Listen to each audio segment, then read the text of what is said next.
pagi, saudara yang dikasihi Tuhan.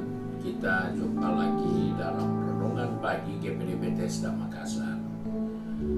Pagi ini saya akan baca dari buku 2 Timotius pasal 2 ayat 23. Firman Tuhan berkata seperti ini: hindarilah soal-soal yang dicari-cari, yang bodoh dan tidak layak.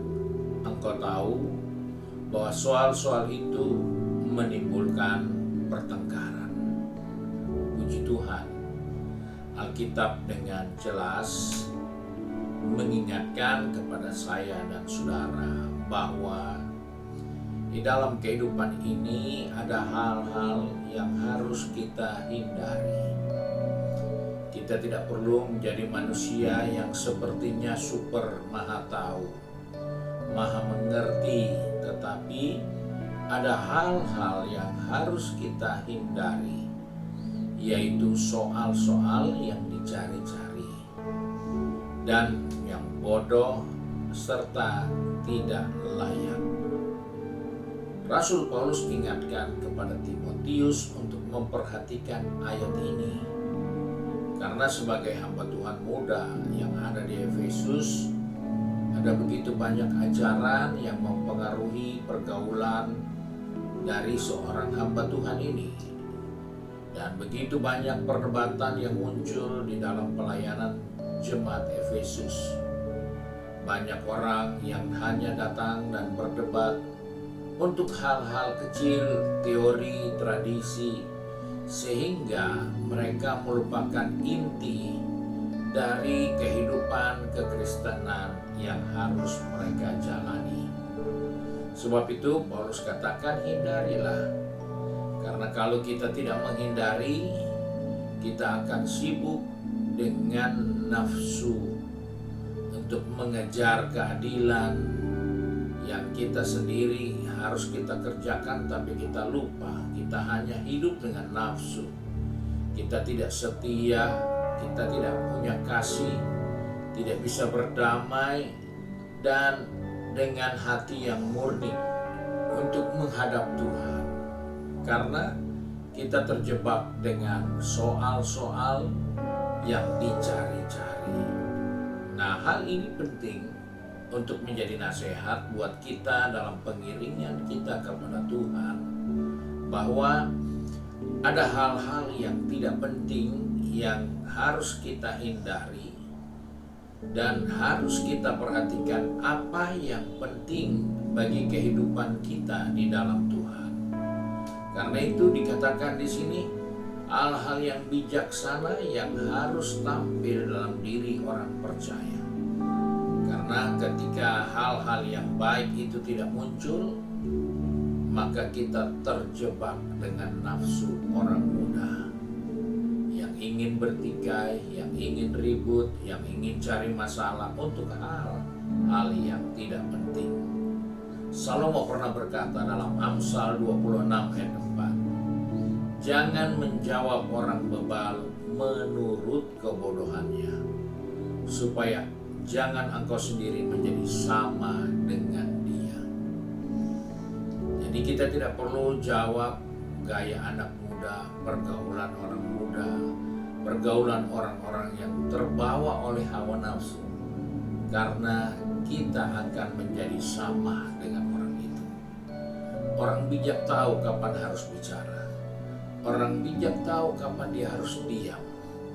Tidak semua perdebatan akan menghasilkan kebenaran dan seringkali hanya melahirkan pertengkaran sehingga terjadi salah paham.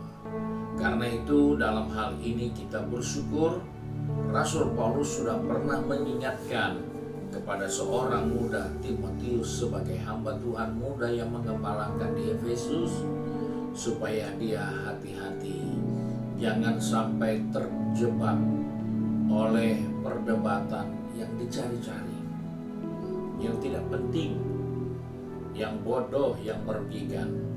Dan ini hal yang menjadi perhatian khusus hari ini untuk kita sebagai orang percaya, supaya kita mempertahankan kehidupan yang benar-benar menyenangkan Tuhan. Karena dikatakan di dalam ayat 21 2 Timotius 2, jika seorang menyucikan dirinya dari hal-hal yang jahat, ia akan menjadi perabot rumah untuk maksud yang mulia. Jadi ketika kita menjauhkan diri dari hal-hal yang tidak penting itu, maka kita menjadikan diri kita sebagai alat yang mulia di dalam rumah Tuhan, layak dipakai, layak untuk mengerjakan pekerjaan yang mulia. Sebab itu jauhilah hal-hal yang dicari-cari, yang bodoh, yang tidak layak.